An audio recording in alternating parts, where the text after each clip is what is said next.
Hello, this is Darrell Castle with today's Castle Report.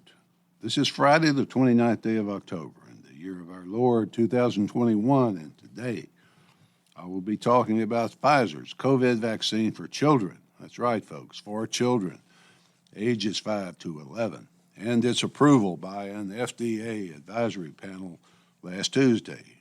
Children are expected to start getting vaccinated as early as next week. The other vaccine companies are working feverishly, working around the clock to gain approval to sell their products to 28 million unsuspecting parents. The Castle family is very excited this week. We're doing well. The family daughter makes another visit. She is, in fact, here in Germantown, Tennessee, as I speak while she transitions from the hell that is now the golden and glorious state of California, and the even more likely difficult city of angels. In any event, we're glad to have her, although for only a short time, most likely. Today, I must violate my own prime directive under which I have generally tried to live. You remember the prime directive from Star Trek as the Enterprise sought out new worlds, new civilizations, and boldly went where no man had gone before. The prime directive was, don't interfere in those civilizations. My prime directive has been, don't interfere as well, but in how the individuals I meet along the journey live their lives. Don't interfere in that. Mind your own business. Leave people alone to make what might turn out to be a mistake or simply to enjoy their successes.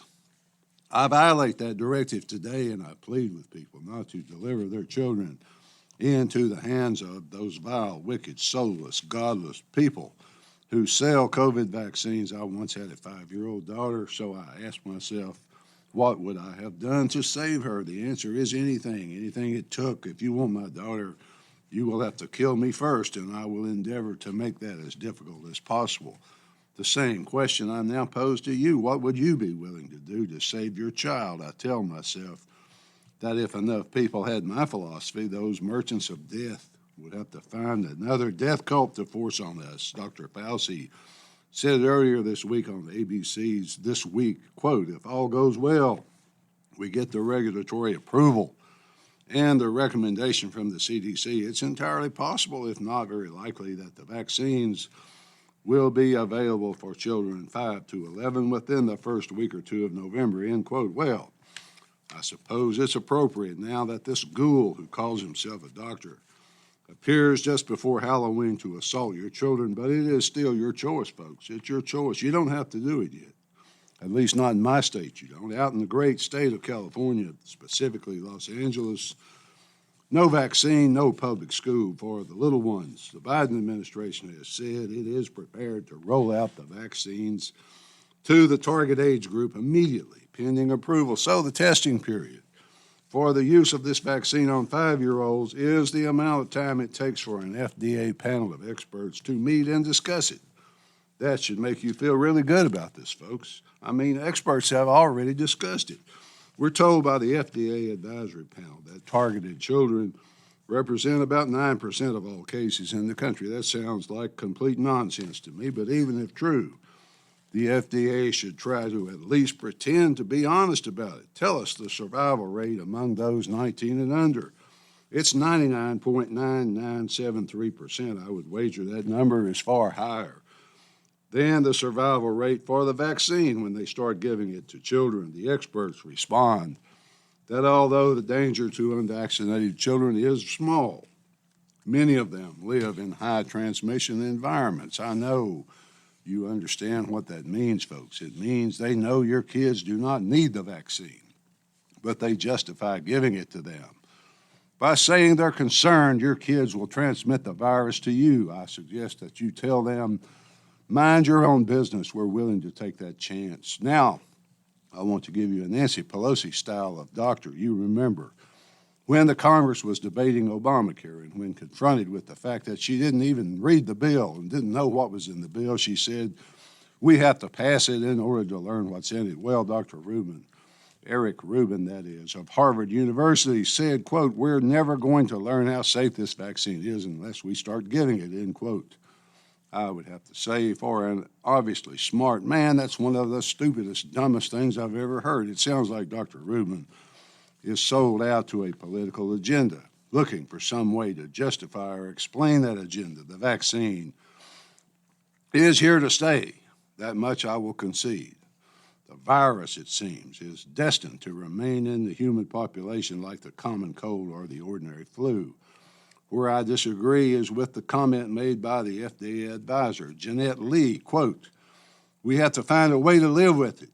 And I think the vaccines give us a way to do that, end quote. Yes, Miss Lee, a lifetime addiction to boosters might give us, that is, those of us who do not die from the vaccine.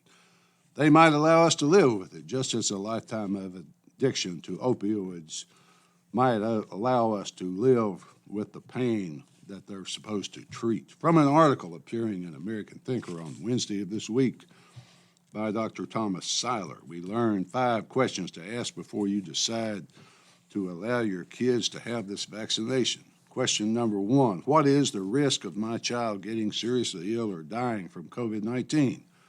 We already know the answer to that question, but it would be interesting to hear what your doctor says about it. Number 2, will my child spread the virus to his teachers, to me, to the family? The question is apparently alluding to the fact that the vaccinated are worse spreaders than the unvaccinated. Question number 3, how long does the vaccine last? Will my child need boosters?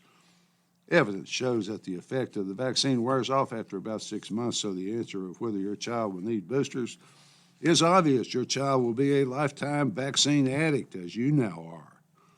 Number 4, is the vaccine safe to take? What are the short-term side effects I might expect? The answer is so nicely phrased, almost very obvious. No, it's not safe. If it were safe, why would we be talking? What incentive do you have, doctor, to tell me the truth? A better way to phrase the question might be, what is the effective casualty radius of this bioweapon you're about to inject into my child?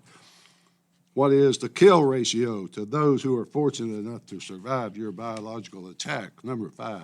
Question number 5, what are the long-term side effects of this vaccine for my child that I could expect? I doubt if any doctor who administers the vaccine knows the answer to that question well enough to truthfully answer it. Doctors are supposed to be supportive of, not unduly critical of the medical system, just as lawyers, as officers of the court, are expected to remain uncritical of the court system. I am not a doctor, so I can say that some of the side effects you can expect for your child are a lifetime addiction to vaccines, infertility or inability to have children, autoimmune disorders, weakened lung capacity, last but not least, death. Those are all possible side effects of the vaccine, which you are told will protect your child. Dr. Seiler closes his interview by stating that basically the risks outweigh the rewards. Quote, in my opinion, the government, mainstream media, and pharmaceutical companies have overestimated the danger of COVID-19 infection in children, inducing fear, and underreported the risk of vaccines. I would not give these new mRNA to my healthy child because, end quote. He then goes on to list 6 reasons why he would not give those to his child, but I will not take the time to read those to you. Good for Dr. Seiler, but many people do not feel the way he does. I've met people who intend to have their children vaccinated. I don't understand it at all, but they intend to do it. I renew my original question, what would you do to save your child from someone who intended to destroy or harm your child? Would you flee to another state as Mary and Joseph fled to Egypt to avoid Herod's edict that the firstborn be put to death? I ask if you would flee, because some states will resist any coming forced vaccines, especially for children. Consider taking your family to a state that respects human life, at least to that extent. Not everyone agrees with me, or even with the mild words of Dr. Seiler. Wednesday morning, I received an email from a left-of-center publication on whose mailing list I somehow appear. This publication invited me to join a petition of 100,000 names, seeking to persuade the federal government to make vaccination mandatory for air travel. Yes, go ahead, Mr. Left-Winger, go ahead. Divide us into 2 classes of people. Make sure you happen to be in the chosen class. Go ahead and destroy what little is left of individual freedom in America. Go ahead and invite the Leviathan state to become even more totalitarian. Go ahead, take the side of fascist tyranny over that of individual freedom. The federal government is already a step or two ahead, however. USA Today tells us that in October 26th edition that, quote, unvaccinated Americans will face tighter COVID testing requirements in new U.S. travel system, end quote. The article falls short of telling us that we can't fly anymore without the vaccine, but it comes very close. Testing is now within 24 hours rather than 3 days as before. In other words, you have to have a negative test if you're in a foreign country trying to return to the United States within 24 hours, even if you've been vaccinated. It seems like a joke when you first read it, but the requirements for citizens to return from abroad are becoming very difficult indeed. In fact, I would be very reluctant to travel abroad except in dire emergencies, which I suppose is the whole idea. The joke comes into play when you know that hundreds of thousands of migrants are invited across the border and released into this country without vaccination. The same non-vaccine status applies for Afghan refugees coming to America to escape the Taliban. It's enough to induce one to suspect there might be just some small ulterior motive in all this. In other words, in Western countries such as Australia, where you must download an app to tell authorities where you are at all times, over to Lithuania, where you must have an, quote, opportunity pass to shop in a grocery store or in a department store. It's even worse. The American government is not criticizing those countries or leveling sanctions for human rights violations, which tells me that the American government agrees with the policies and looks forward to having similar things happen here. The situation will get progressively worse, despite good news from the virus wars, if I am correct. Finally, folks, do those who push the vaccines on 5-year-olds hate their own children or just yours? Don't forget that the state does not own your children, does not care what you think is best for them. Regardless, you don't have to give in unless you choose to. Not yet, at least. Protect your children from the clutches of the all-knowing, all-wise, all-powerful state. As long as you possibly can, I advise you to be careful, especially around people who lie constantly about everything. Why should you believe them about anything? Especially about something as important as your children. At least that's the way I see it, folks. Till next time, this is Darrell Castle. Thanks for listening.